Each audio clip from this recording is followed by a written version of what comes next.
Es un gran placer recibirles hoy en una nueva conferencia de historia que organizamos la Fundación Mutua Madrileña y la Real Academia de la Historia en el marco de los ciclos de conferencias de Historia de España que llevamos ya años celebrando. Hoy vamos a abordar un hecho histórico que, por bien conocido, no deja de ser siempre interesante. En pocos días, en concreto el 7 de octubre, se conmemorarán los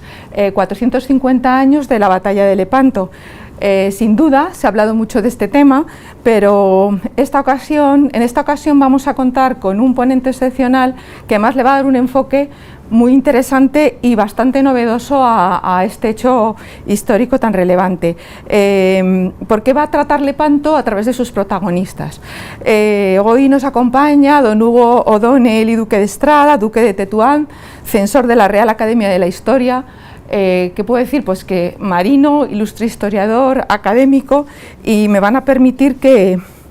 lea, porque su currículum es muy extenso, los principales hitos de toda esta larga vida profesional. Don Hugo O'Donnell y Duque de Estrada es abogado y comandante de Infantería de Marina, Gran Cruz del Mérito Naval y Gran Cruz de Honor y Devoción de la Orden de Malta. Ha sido condecorado asimismo con la Cruz Blanca del Mérito Naval, la Cruz del Sáhara. Es académico de número de la Real Academia de la Historia y correspondiente de la Sevillana de las Buenas Letras, la Real Academia de Córdoba y de las Academias de la Historia de 16 países diferentes. Es miembro de la Real Sociedad Matritense de Amigos del País. Asimismo, es académico de mérito de la Real Academia Matritense de Heráldica y Genealogía y miembro electo de la Royal Historical Society de Reino Unido, académico de honor de las Reales Academias de la Mar y de las Ciencias y Artes Militares. Ha sido vicepresidente de la Comisión Internacional de Historia Militar, asesor histórico de la Asamblea Española de la Orden de Malta, vocal de los premios Europa Nostra de la UNESCO y de los premios Virgen del Carmen de la Armada. Actualmente es vicepresidente de la Comisión Española de Historia Militar, censor de la Real Academia de la Historia y patrono del Real Patronato del Museo Naval y del Real Patronato del Museo del Ejército. Ha recibido el Premio Virgen del Carmen de la Armada en 2 ocasiones. En el año 2000 fue Premio Nacional de Historia y distinguido por Su Majestad el Rey con el Premio Santa Cruz de Marcenado, otorgado cada 5 años a la mejor trayectoria como historiador en el ámbito de las Fuerzas Armadas. También ha sido galardonado con el Premio Sabino Fernández Campo, destinado a reconocer actuaciones que pongan en valor al colectivo militar. Autor de una quincena de libros históricos relevantes, de centenares de artículos publicados en revistas especializadas.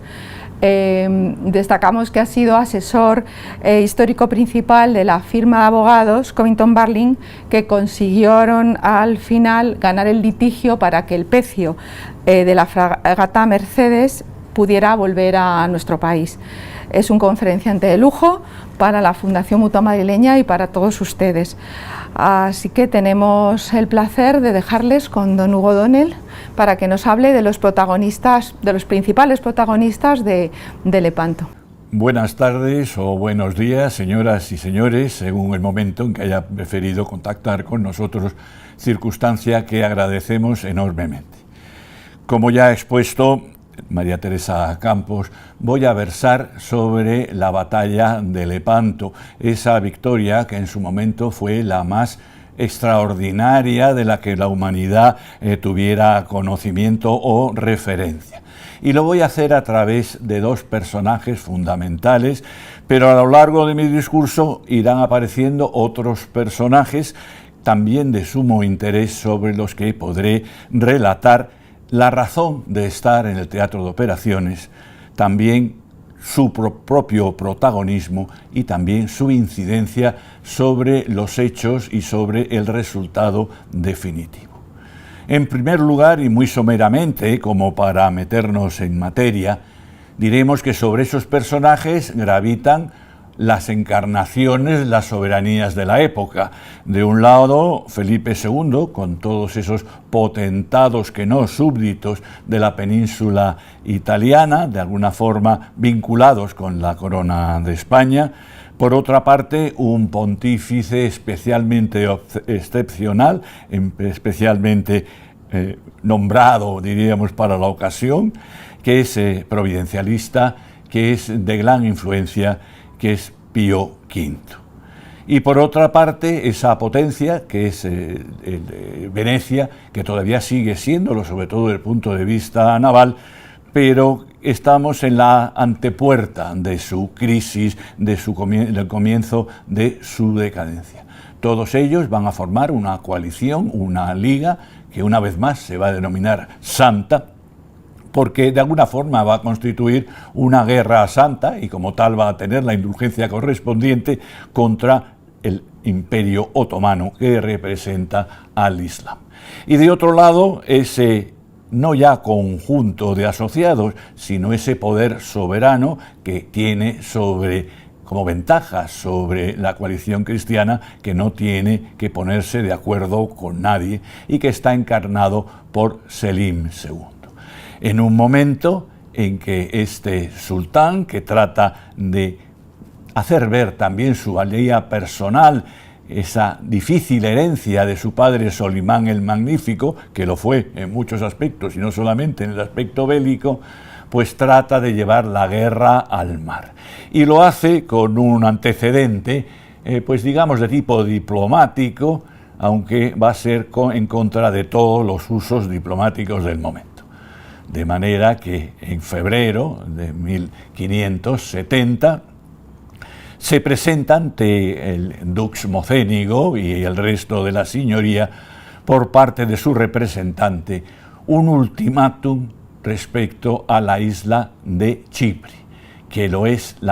la más importante, la joya de las posesiones vénetas en Oriente. Y la contraprestación que se ofrece es prácticamente nula, solamente el mantenimiento de la paz.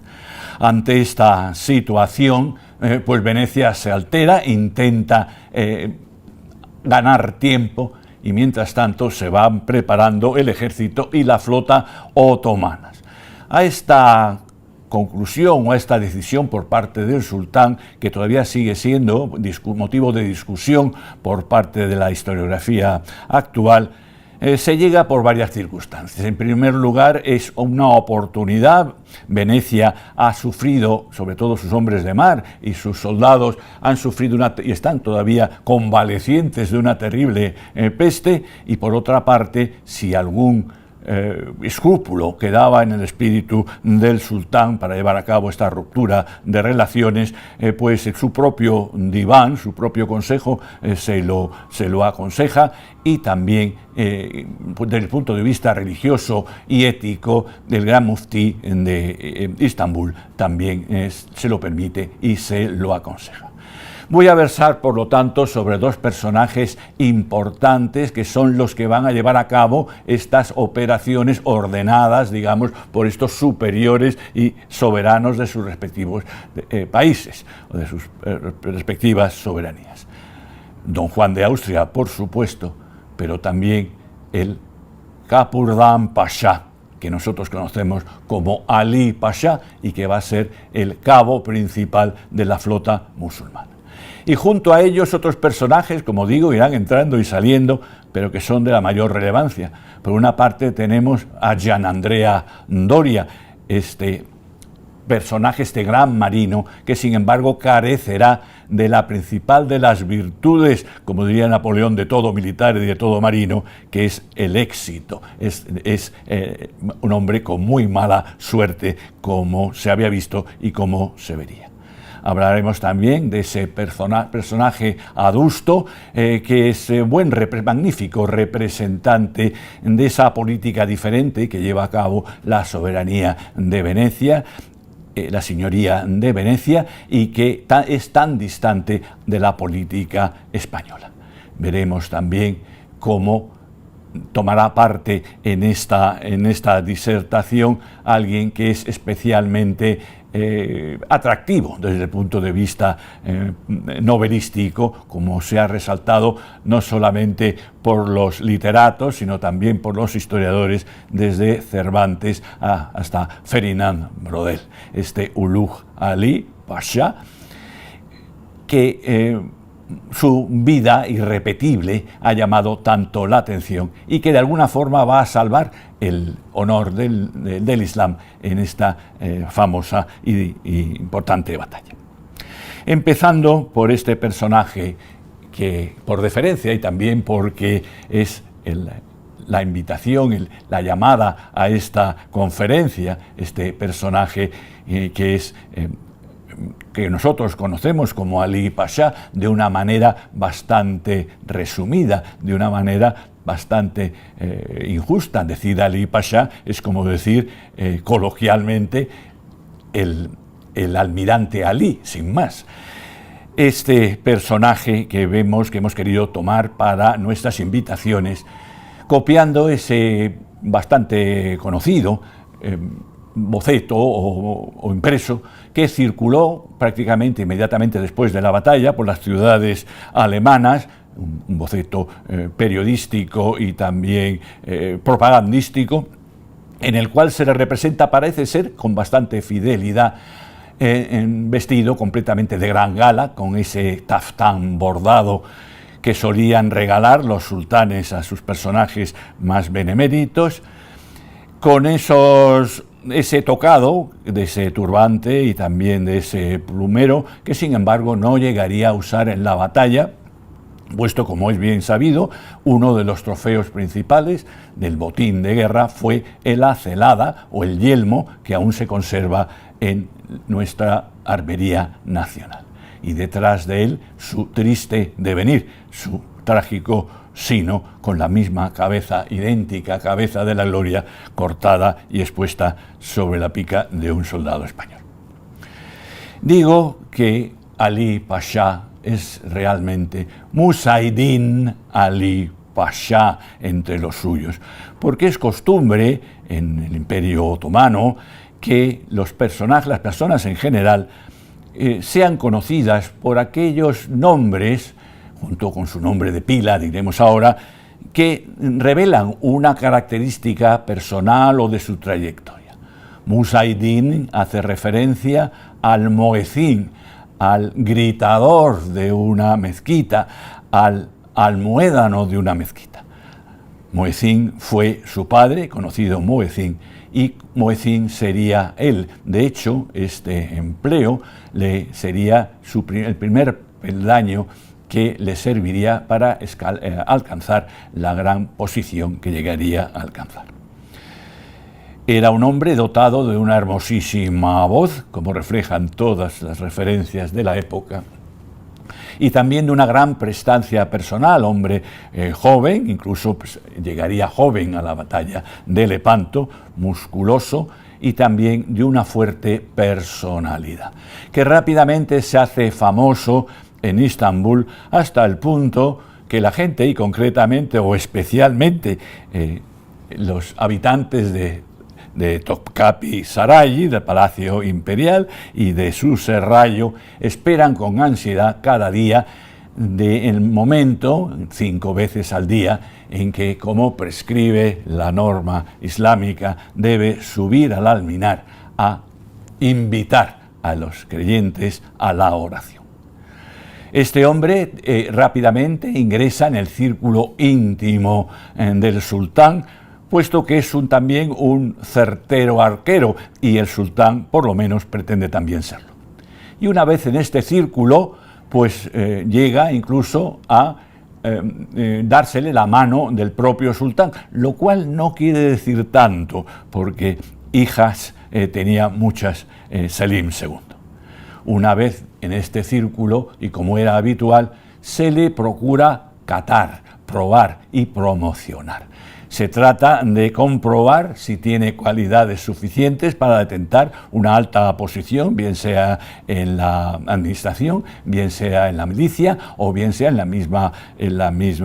religión, en la misma iglesia musulmana. De manera que su primer puesto, o por lo menos el primero que tengamos referencia, y que es hacia el año 1565-1566, ostenta la gobernación de Egipto, desde su puerto base, que es Alejandría. De este periodo tenemos constancia de que ejerce este mandato con gran acierto también desde el punto de vista administrativo, pero sobre todo se da a conocer como el perfecto musulmán. Es un hombre caritativo, es un hombre estudioso de la Sharia, de la ley musulmana, y es un hombre que se manifiesta como tal al pueblo. Adquiere aún más popularidad hasta el punto de ser considerado como un adalid del mundo musulmán, digno de ostentar el gran estandarte de Mahoma.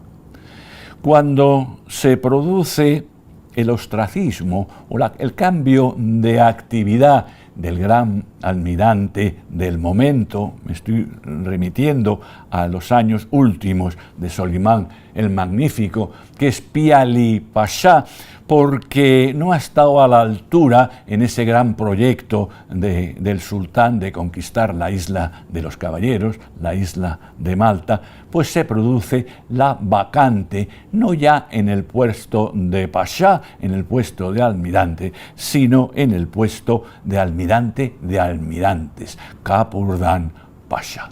Y nadie se extraña ni se escandaliza porque el sultán lo nombre Kapurdan Pasha. De forma que cuando la guerra estalla, cuando se decide la conquista efectiva de Chipre, pues es puesto en este lugar completamente ayuno de toda preparación marítima o marinera. De manera que la flota sale a principios, en la primavera del año 71 con destino a esta isla, y lo hace desde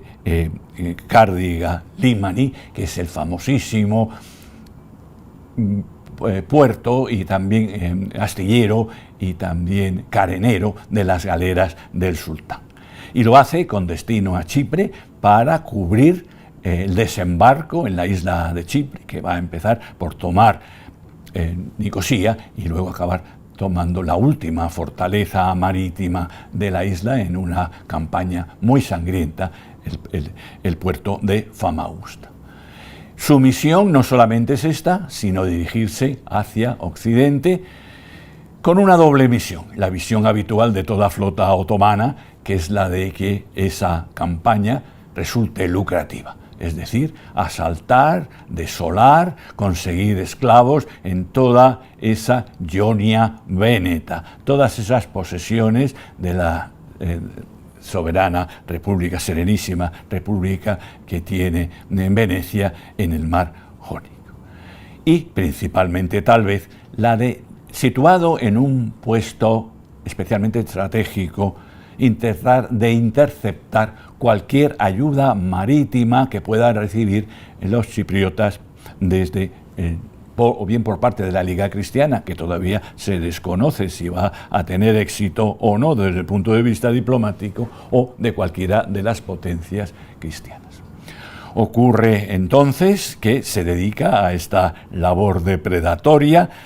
atacando todas las islas y toda la costa de actual Albania principalmente. Y cuando se encuentra, que ya es en junio del año 71, asediando una de las principales de estas fortalezas venecianas, que es Cátaro de Albania, tiene una noticia fundamental. En primer lugar, recibe noticia de que está a punto de llegar pues uno de los principales auxiliares que va a tener en la campaña, que no es otro que el Berler Bey, es decir, gobernador de gobernadores, al-Ulugh Ali. Ulugh Ali, que es un personaje, como digo, pues absolutamente novelesco, que ha llegado a su posición desde ser un mero esclavo, un esclavo cristiano capturado en la costa calabresa de Italia, llevado por uno de los arraeces de los capitanes del famoso Dragut para ser vendido en el zoco de Argel, que es adquirido por otro arraez de renombre y que es puesto a remar obligatoriamente como remero obligado como esclavo en este aspecto. Ulugh Ali es un hombre pues, de muchos recursos, de tantos recursos que rápidamente pues, se descubre su utilidad más allá de empujar con su vigor el remo. Va ostentando diversas categorías dentro del grupo de los forzados, del grupo de los esclavos, hasta que en un momento en que adquiere la confianza de su arraiz, pues manifiesta su deseo de renegar del cristianismo y de abrazar la religión islámica. Es aceptado como tal, incluso apadrinado por su propio arraiz, cuya confianza se ha ganado plenamente. Y como quiera, que está mal visto entre los musulmanes, como es lógico, tener un esclavo de su propia religión, pues sin dejarle de ser remero, pues pasa a una categoría que los italianos del momento denominan buona voglia, buena boya, es decir, remero, pero remero a sueldo. Es un hombre, como digo, eminentemente despierto, eminentemente vivo, invierte sus escasas ganancias en este mercado de carne cristiana. Con ello consigue dos cosas: una, independizarse definitivamente, conseguir la categoría personal de propio arraiz e independiente, de corsario independiente. A partir de este momento se le conocerá como Ulugh Reis, y de casarse, como vemos es una situación bastante corriente, casarse con la hija de su jefe. Este personaje consigue una gran capital, un gran renombre, se convierte en terror de las costas italianas y de las costas españolas, de forma que cuando se produce la muerte de su jefe superior, el célebre Dragut, en ese asalto frustrado a Castel Sant'Elmo en la isla de Malta, queda vacante dos cosas. Uno principalmente el ser el gobernador, el ser el bey de Argel, y otra el ser también jefe o ser considerado como uno de los almirantes del propio sultán. Este fenómeno le hará Berler Bey, como digo, gobernador de gobernadores, porque será el representante de todas estas, bien diciendo soberanías, no lo son en realidad, son vasallos del sultán, magrebíes, que van a ser los auxiliares, la flota auxiliar en Lepanto. Pues bien, como decía, respecto al Capurdan Pasha, Ali recibe noticias de que, como consecuencia de su convocatoria, esta flota pues avanza hacia un lugar de cita, lugar de reunión, que es el puerto de Naupacto, el puerto de Lepanto, que se encuentra ya algo internado, aunque en la bocana del Golfo de Corinto. Cuando se encuentra el Capurdan Pasha en esta situación, a punto de tomar Cátaro, recibe una noticia que le sorprende, y es que un emisario de este Ulugh Ali, que se llama Kara Kotja, también conocido corsario por sí mismo, le anuncia de que la flota cristiana efectivamente se ha tenido lugar la liga y la reunión, todavía no es definitiva, y se encuentra en Mesina bajo las órdenes de un personaje tan emblemático y que guarda tantos puntos parecidos con el propio Capurdan Pasha. Es un hombre joven, es un hombre también ayuno en la navegación, pero es un hombre absolutamente emblemático, capaz él también, en el providencialismo reinante en el mundo cristiano, de ostentar el estandarte de la Santa Liga. Lleva esta noticia y lo primero que Ali Pasha decide es convocar a su propio diván, a su propio consejo de almirantes, una vez reunido, una vez recluido en el puerto de Lepanto. Cuando se produce este Consejo de Generales, pues se observa inmediatamente dos posiciones radicalmente opuestas. Por una parte, tenemos la posición de alguien que ha sido colocado como segundo de la flota, como asesor naval, de la misma forma que será don Luis de Requesens respecto a don Juan de Austria, que se llama Pertau o Pertef Pasha. Pertef Pasha, junto con otros, como por ejemplo Mehmet Siroko, que va a ser el que va a mandar una de los brazos, uno de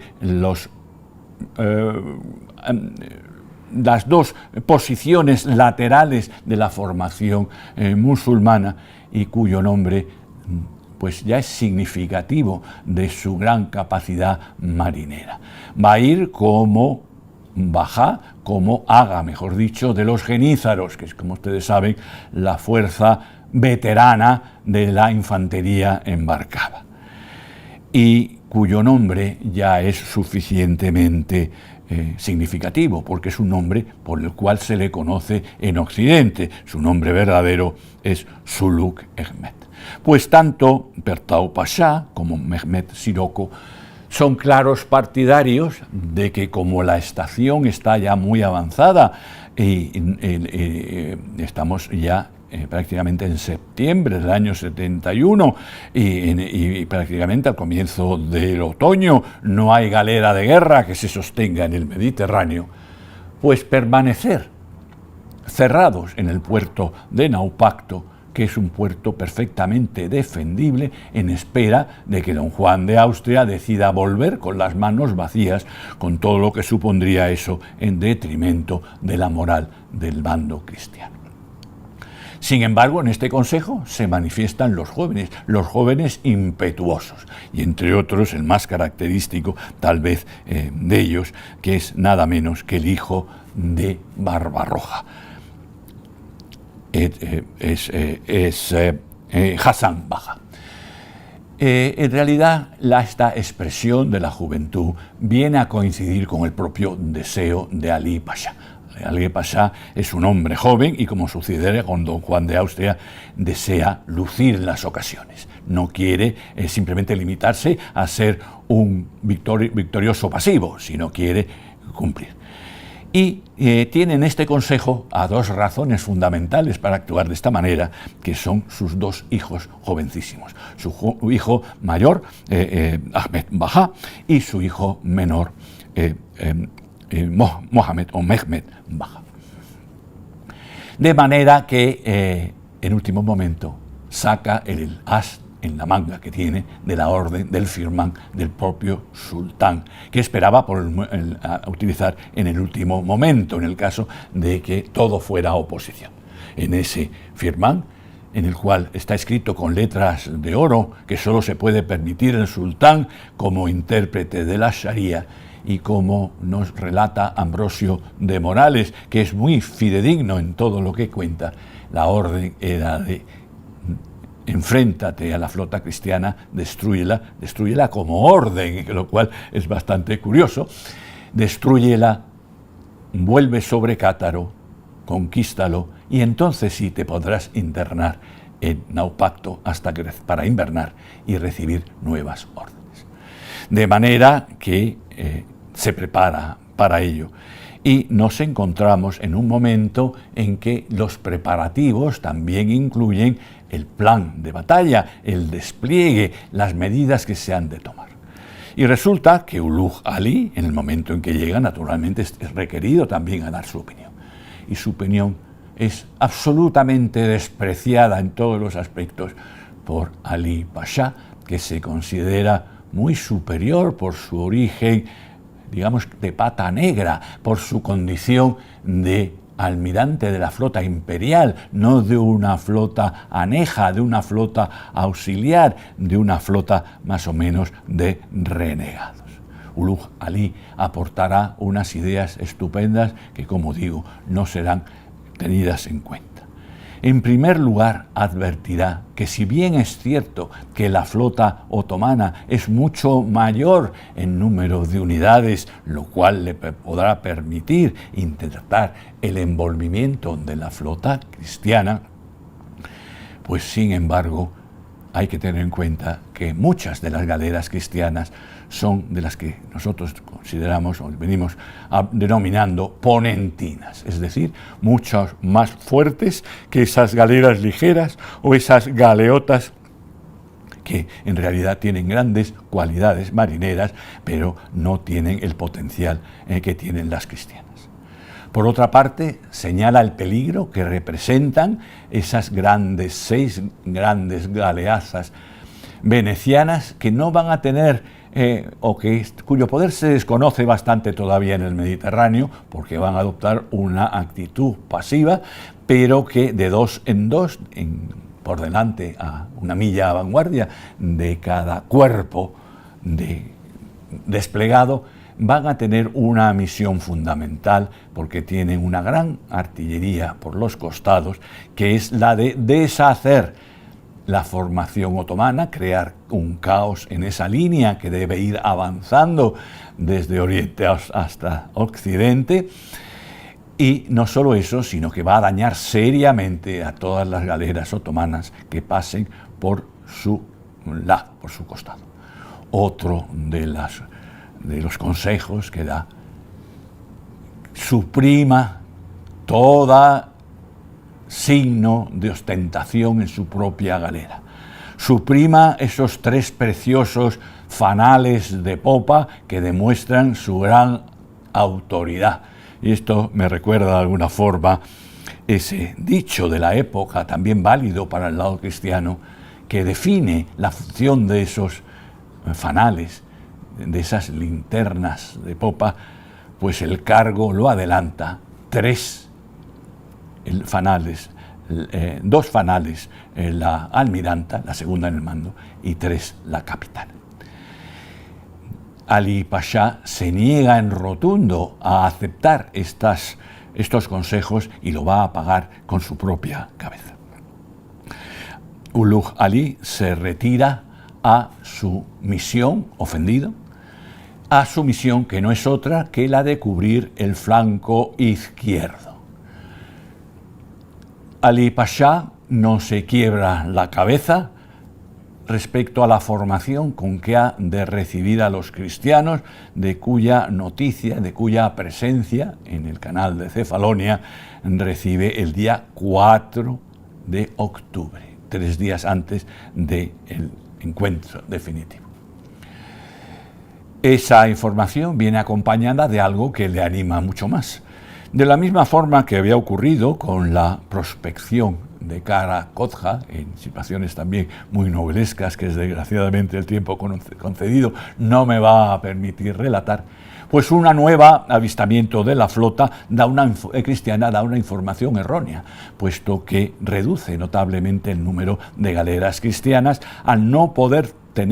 tomar en consecuencia la vanguardia cristiana del almirante Cardona, ni tampoco la retaguardia de don Álvaro de Bazán, puesto que la retaguardia está oculta entre otras de las islas y la vanguardia ha sido enviada precisamente a cumplir esa misión de avistar al enemigo.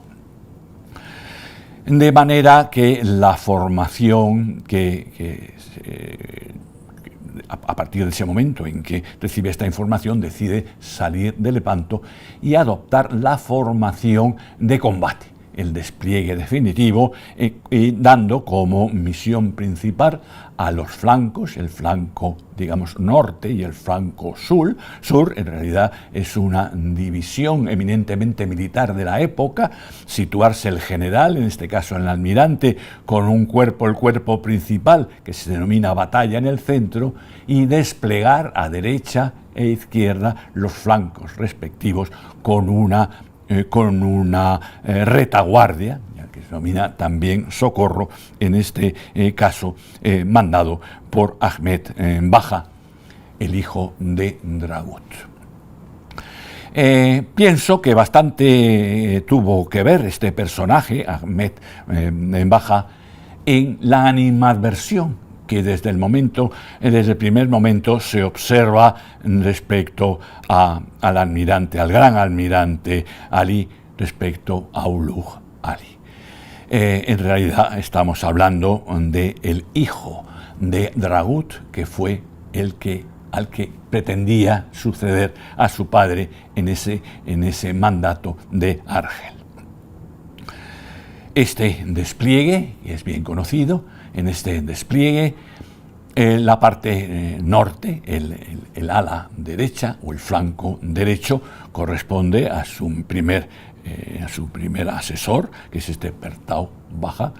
Él se sitúa en el centro con esa misión del socorro o de la retaguardia, una misión que va a ser también muy perjudicial para él, que es la de defender a ultranza el estandarte del profeta. Y a la izquierda, inevitablemente, tiene también por el número que aporta de unidades, tiene que dejar todo el flanco izquierdo a Ulugh Ali, que, como digo, es el que va a defender el honor del pabellón musulmán.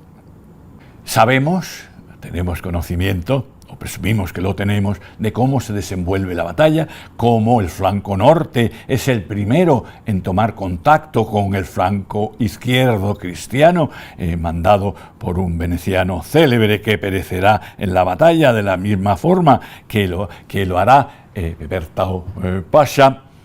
en el norte con la misión de envolver a los cristianos. El flanco sur, lo mismo por el sur, aunque tendrá más posibilidades de hacerlo porque tiene todo el mar abierto para hacerlo, y él se situará en el centro. Sabemos cómo la batalla, iniciada pues prácticamente a las 7 de la mañana, pues al mediodía o pasado el mediodía, los centros, ambas batallas han entrado en colisión, como también, una vez sobrepasadas las galeazas, el centro del almirante Ali ha sufrido bastantes daños por las galeazas, y como también en el momento en que la sultana con el estandarte de Mahoma es avistada y naturalmente se convierte inmediatamente en el objetivo no solamente del núcleo duro de don Juan de Austria, sino de todas las galeras cristianas de la zona, porque se sabe que una vez rendida esa sultana, pues la victoria está en sus manos. También sabemos cómo en ese encuentro frontal entre la sultana y la real de don Juan de Austria, en varios tiras y aflojas de ocupar por un lado la cubierta de la galera enemiga y a la inversa, un disparo que los venecianos de Arcabuz, que los venecianos se adjudican a sí mismos, pues derriba sobre cubierta a Kapurdan Pasha Ali, a Musa Isin Ali Pasha, y como uno de los piqueros van a ser fundamentales, los piqueros de los tercios, piqueros españoles, en el asalto definitivo a la galera sultana, le corta la cabeza y la coloca sobre una pica, gritando no solamente tanto victoria, victoria, sino más bien el grito de guerra de los españoles, el Santiago, Santiago. Se ha venido diciendo que esto fue definitivo, esto fue determinante para que cundiera el pánico entre las galeras otomanas. No es del todo cierto, porque resulta evidente que solamente las galeras más próximas a la sultana podían ver la cabeza de su jefe sobre la pica. Es mucho más plausible que fuera el arriar el estandarte de Mahoma, pasado por la tumba del profeta, que tenía las cientos de invocaciones a Alá grabadas o bordadas en su fondo blanco, y que era objeto no solamente de atención, sino también de oración de todas las galeras próximas. De forma que rápidamente se produce la defección de Amurath Bajá, que ya no tiene misión asignada. Una vez muerto su jefe, pues no parece que tuviera una asignación prevista, y como también el astutísimo Ulugh Ali, en circunstancias que veremos inmediatamente, pues también determinará una huida, una retirada inmediata. La historia de Musa Saad Ali Pasha termina aquí, termina con su muerte. Para la historiografía otomana es un personaje, como es bastante lógico, por otra parte, que ha pasado como sobre ascuas. Sin embargo, sí se conserva su memoria como hombre santo o musulmán, como sofu, como sufi. Muhezzansad Sufi, Ali Sufi. Y ahora nos toca hablar del antagonista de esta historia, que es nada menos que don Juan de Austria, del cual decimos y afirmamos que tiene tantísimas parecidos con el cabo principal de los otomanos. Es en un momento de su vida en que don Juan de Austria, pues sus 24 años de edad, pues es un personaje bastante allegado a Felipe II. Ha sido reconocido como hijo natural de Carlos V. Felipe II le ha dado un lugar de relevancia en la corte. Y es en la corte donde don Juan de Austria aprende una de las virtudes, también probablemente algunos de los efectos, pero una de las virtudes, que es la cortesanía. La cortesanía le será absolutamente útil a la hora del puertas adentro, del conceder puestos de honor y de combate, en que de otra forma le hubiese sido muy difícil que hubiera sido admitidos por todos. Es en un momento de don Juan en que ya se ha probado que no tiene esa vocación religiosa del emperador que hubiera querido que lo hubieran hecho de golpe arzobispo de cualquier parte, y ha demostrado también su capacidad militar. Para probarla, de todas formas, su hermanastro lo ha enviado a la guerra de las Alpujarras, donde ha destacado no solamente por sus cualidades militares, sino también por su facilidad en aunar voluntades propias. De manera que cuando ha terminado la primera fase de la Santa Liga, una fase que todavía los cristianos no han sacado ninguna ventaja, en que han estado bajo el mando del almirante pontificio Marcantonio Colonna, del cual habría que decir mucho, entre otras cosas, que es el elemento de cohesión de esa liga atada o cosida prácticamente con hilo de araña, y que sin embargo como almirante no ha sido bien reconocido su mandato, ni tampoco ha sido pues bastante fructífero su mandato. Aunque los venecianos desean que sea el jefe general de la Liga, Filiberto de Saboya, que es más proclive a ellos, incluso a la propia Francia, que casi se puede decir que en este momento es aliada del turco, pues se impone el criterio de don Juan. Y en un momento bastante sorprendente, esta decisión, esta imposición por parte de Felipe II es universalmente aceptada. Desde luego por el Papa, que cree ver en él una persona en providencia. De manera que todos lo admiten como tal. Don Juan consigue por fin que salga la flota de Mesina, y don Juan va a tener bastantes problemas. En primer lugar, va a tener problemas con Venecia. Ya he señalado que Venecia va a jugar al perpetuo enfadado. Venecia, que ha sido la que ha solicitado la ayuda de las demás potencias cristianas, pues para mantener, también es un truco diplomático bastante notable, pues mantener su dignidad como puede. Sin embargo,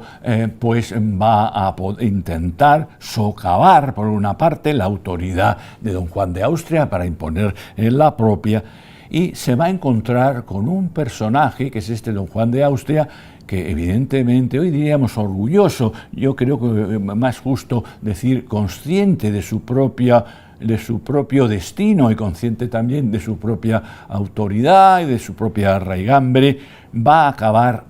tragándose el orgullo en varias circunstancias y en varios momentos. En esta tesitura,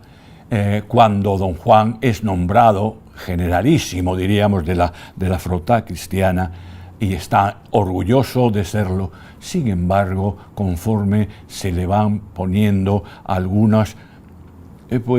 límites a su poder, se va sintiendo más y más cohibido. El primer límite va a ser uno muy característico, puesto que no se le va a dejar ni siquiera la decisión política final, o por lo menos se va a intentar, ni tampoco la decisión naval, lo que al segundo aspecto es bien comprensible. Se va a nombrar 2 ayos, 2 tutores. El primero de ellos va a ser don Luis de Requesens, el comendador mayor de Castilla, hombre de la confianza absoluta de Felipe II, que va a tener autoridad incluso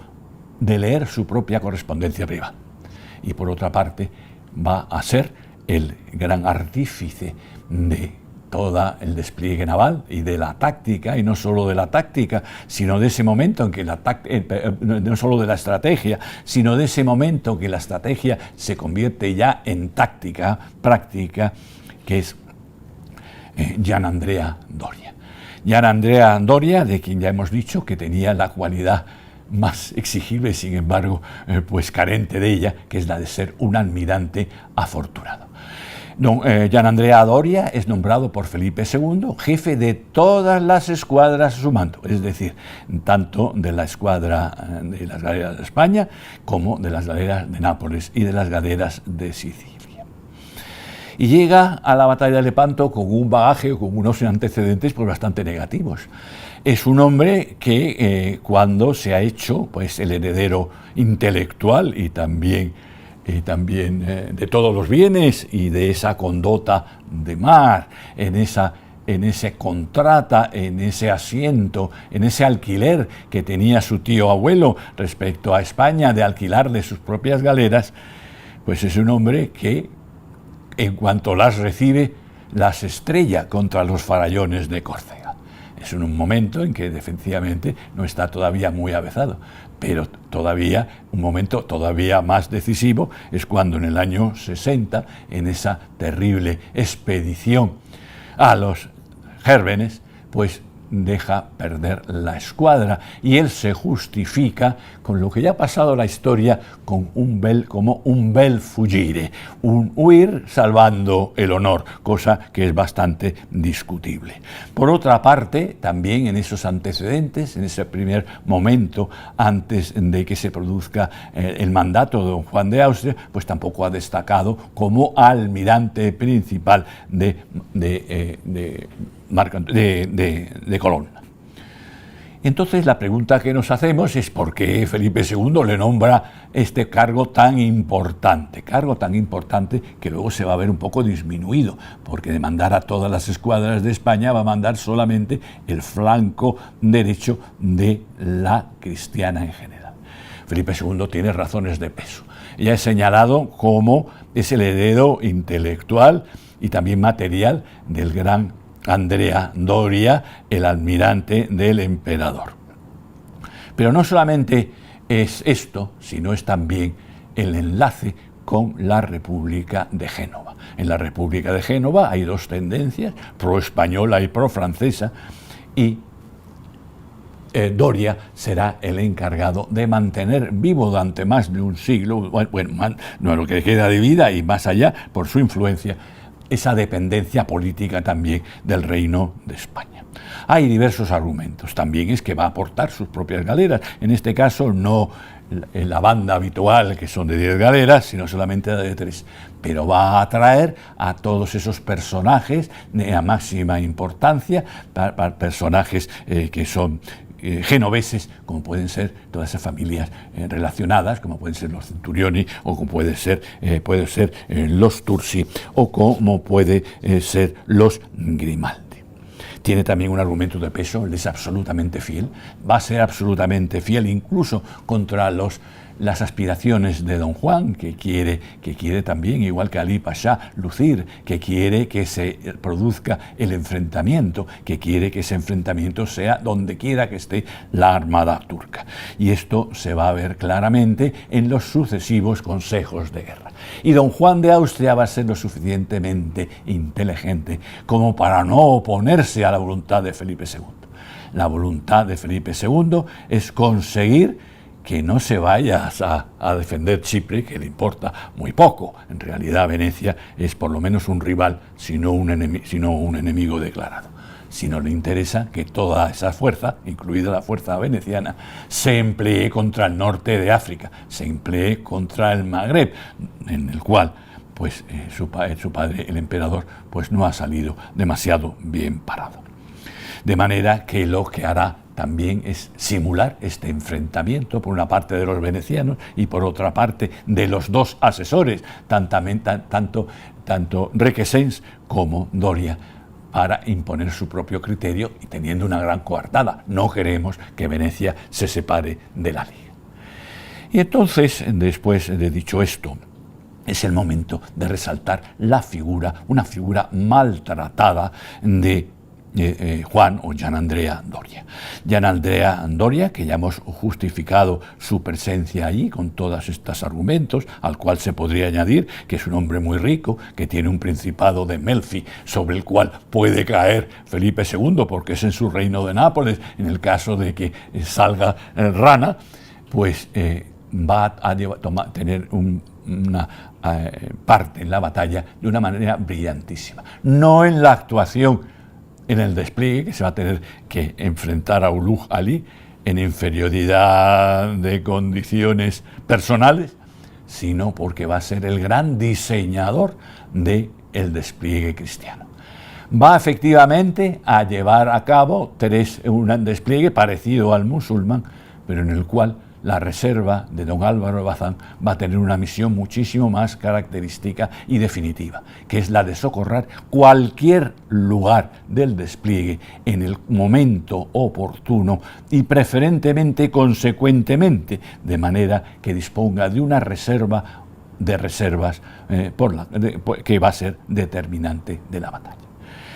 De manera que hemos dicho que esto es Andrea Doria el que determina la estrategia, principalmente basada en algo duro de hacer tragar por los venecianos, pero absolutamente necesario, que es el de intercalar las galeras de diferentes nacionalidades, de diferentes soberanías. Esto se venderá como dar oportunidad a todos, tanto en la tragedia como en la victoria, en el sufrimiento como en el reparto. Pero en realidad lo que pretende Doria, como buen genovés, enemigo natural tradicional de los venecianos, y odiado naturalmente por el mismo motivo y por ser general de España, pues es que Venecia,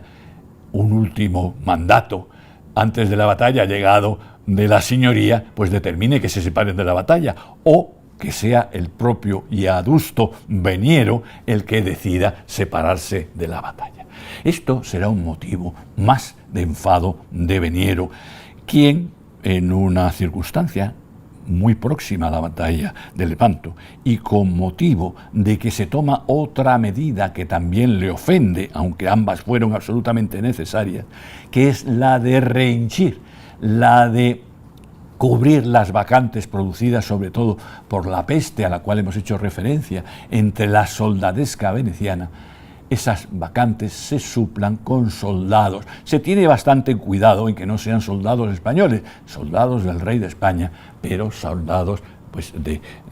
Nápoles o dependientes o mandos de las banderas al servicio del rey de España. Cuando embarcan se produce una trágica situación, una trágica confrontación entre el capitán de la infantería embarcada, digamos, para aclararnos entre nosotros, y el capitán veneciano del buque, con heridos, lo cual determina la presencia del general Veniero a bordo de la galera veneciana, quien, sin encomendarse a nadie, ni formar un consejo de guerra, pues decide colgar de una antena al herido capitán español y a 2 o 3 soldados de su propia compañía que han salido en su defensa. Esto se produce en primer lugar en contra de la costumbre y de la ley en que exige un mínimo de juicio, pero sobre todo en detrimento de una de las atribuciones principales de don Juan de Austria, que es el ejercicio o el dictamen y el ejercicio de la justicia. De manera que cuando don Juan de Austria decide en un pronto pues encarcelar, echar a la sentina lleno de hierros a Veniero, pues son dos personajes que también aparecen como los grandes buñidores de esa alianza, que son Bazán y desde luego también Colonna, quien le hacen ver, hoy es verdad, usted tiene toda la razón, pero usted va a echar va a dar con el traste con la alianza. De manera que disimula para más adelante tomarse su pequeña venganza, y lo hará, porque en la segunda parte de la Liga pues conseguirá que Veniero, aunque tendrá un devenir magnífico en el futuro, llegará a ser Dogo Dux de Venecia durante 4 años más, pues no figure como capitán o general de la flota veneciana. Ya su nombramiento había sido bastante sorprendente, porque este hombre, que había prácticamente pasado por todas las exigencias administrativas y militares de las carreras de renombre de la señoría, había sido nombrado en primer lugar proveditore. Proveditore es como intendente en el siglo XVIII, es decir, la persona capacitada para ejercer todo el mando en todos los aspectos de la isla de Chipre, momento en que Chipre está siendo asediada, con lo cual no puede ocupar su cargo. Pero más sorprendente es cuando esta persona casi octogenaria es nombrado proveditore generali de la flota veneciana. Lo último que nos queda por decir de don Juan de Austria, o por preguntarnos por don Juan de Austria, es cuál es, si es que hay alguna intervención propia, puesto que tanto en la navegación como en la política general, pues prácticamente ha sido manipulado, ha conseguido efectivamente ejercer lo que él quería gracias a su mano izquierda. Pues sí, a mi entender, tiene una intervención pues bastante definitiva. La gran intervención de don Juan de Austria es la de crear en el centro, en la batalla donde se va a situar él en el centro del centro, un grupo duro, un núcleo duro con el cual va a aprovechar dos cosas. En primer lugar, le va a dar mucho honor, en primer lugar, a la galera del pontífice, a la que manda una vez más Colonna, va a tender a minorar las iras de Veniero, concediéndole la siniestra, pero es que también son dos galeras de primera magnitud, es decir, que está creando un núcleo duro. Y a retaguardia va a tener a don Luis de Requesens, que no quiere perderle la vista, pero que también tiene nada menos que la almiranta de Castilla. Y juntamente con ellas, pues ese enjambre de galeras auxiliares que va a ser definitiva en el encuentro. Y otra de las decisiones fundamentales va a ser convertir su propia galera real en una plaza de armas. ¿Qué es una plaza de armas? Pues es lo que él está acostumbrado a ver en la guerra de las Alpujarras, un lugar, una palestra donde puedan desarrollarse todas esas ventajas que tienen tanto los arcabuceros como los piqueros españoles sobre el enemigo y desenvolverse con cierta facilidad. Para lo cual desbanca, es decir, quita todos los bancos y crea esa zona. Ya sabemos las consecuencias que van a tener. Cuando se toman estas medidas, toma una medida, a mi entender, errónea, una medida de la cual ha sido pues muy alabado. Y esa medida generosa, muy propia de su alma juvenil, pues es la de que, como quiera que los forzados cristianos no son musulmanes, porque España o las potencias, algunos lo serían, no se dedican a conseguir remeros forzados a diferencia del Islam, sino que son condenados a galeras. De hecho, hay unas normativas, unas pragmáticas de Felipe II a los jueces locales de que procuren condenar a galeras todo lo que se pueda para reforzar la flota. De manera que son cristianos, de manera que no tienen nada que ganar si ganan los turcos, a diferencia de los cristianos que están sometidos a los turcos, que claro que tienen ocasión de libertarse, como sucedería. De manera que lo que decide don Juan de Austria es simplemente quitarles los hierros, simplemente darles un armamento para que puedan combatir igual que cualquier otro soldado cristiano. Y digo que esto fue un error, y esto logra sufrir en sus carnes, pues, el personaje que va a tener que enfrentarse con el último de los personajes que nos toca versar, que es Ulugh Ali. Ulugh Ali, cuya trayectoria ya sabemos, conocido como el Tiñoso también entre los cristianos, entre sus enemigos, esa enfermedad tan repugnante, tan repulsiva, adquirida en su época de forzado, que va a ir muy en perjuicio de Gianandrea Doria. ¿Cuál es el enfrentamiento entre Ulugh Ali y Andrea Doria? Hemos señalado que la idea general del despliegue es que, como los turcos poseen mayor número de barcos y sucede que las galeras tienen la ofensiva, el poder ofensivo principal a proa, 5 cañones a proa, pero están prácticamente inermes por lo que respecta a los costados y la popa, aunque sea con unidades menores como son las galeotas, pues siendo envueltas, pues tienen todas las de perder. Los venecianos desatenderán la orden en el norte de don Juan de Austria de cubrir todo ese flanco y tienen la posibilidad de aproximarse a tierra, pero será Barbarigo el que tema perder su galera y permita que Pertev Pasha entre por ese hueco próximo a Punta Escrofa para envolver, y de hecho lo conseguirá, y será el socorro, será la retaguardia de don Álvaro Bazán la que salve la situación. Y en el sur, como decimos, al ver ese reconocidísimo almirante que es Gianandrea Doria, que sorprendentemente Ulugh Ali, en vez de enfrentarse a él, se separa del grueso de la formación, está también bastante enfadado, de la formación musulmana y vira hacia el sur, pues teme que le envuelvan hacia el sur. De manera que durante un periodo, un tiempo precioso por otra parte, pues ambos sectores pues navegan en paralelo, produciéndose una situación aún peor que la que le envuelvan al flanco por el sur, y es que hay un distanciamiento precisamente en un lugar capital que es junto al centro, un hueco que naturalmente Ulugh Ali sorprende a todos virando 180 grados. Si va hacia el sur, rápidamente, aprovechando el momento oportuno, el que el viento lo permite, vira hacia el norte y se cuela por ese nuevo pasaje. Él tendrá bastante éxito, en el sentido de que éxito inicial, llegará a apreciar bastantes galeras, pero varias de las galeras enviadas a socorrer a Ali Pasha le informan que ya está todo perdido en el centro. ¿Qué hace Ulugh Ali? Pues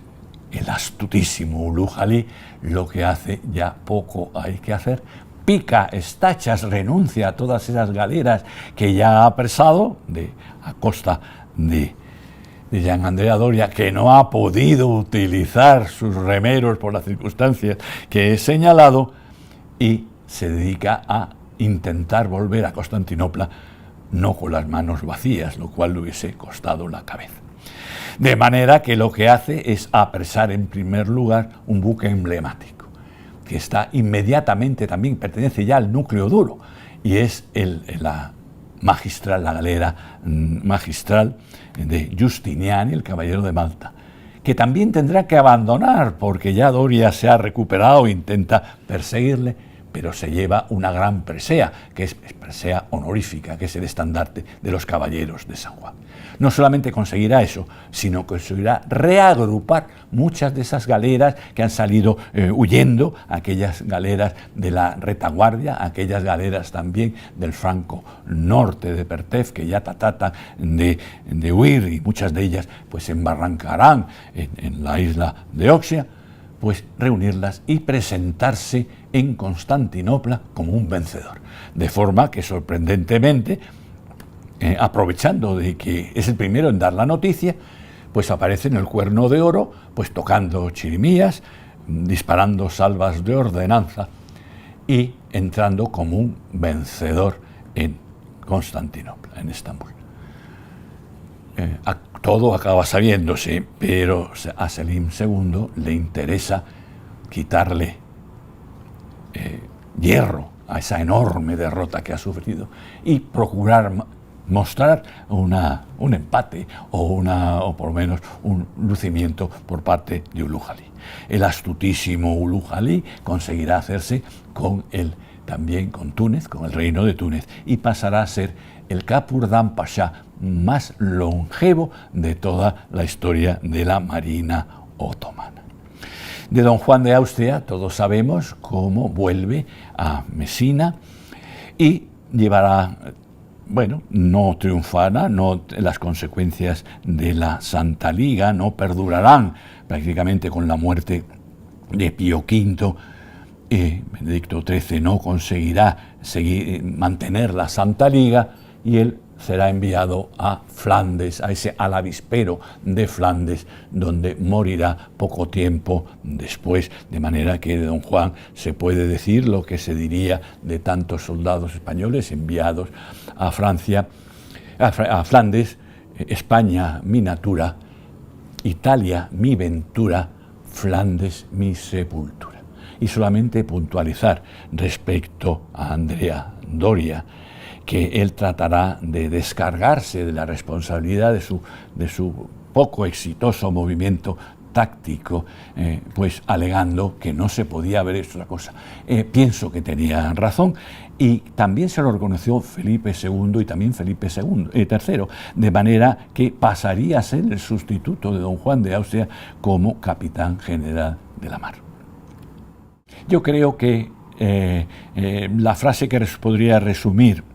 si de Lepanto valió para algo, y que me puedo referir a muchas cosas. Felipe II pudo desempeñar otra política, una política atlántica, el propio sultán, una política continental, pues señalaría que en Lepanto dejó las cosas como estaban, pero si Lepanto hubiese sido una derrota, el Mediterráneo y la humanidad hubiera seguido por unos derroteros absolutamente distintos, de manera que sí creo que Lepanto, o la victoria de Lepanto, fue definitiva.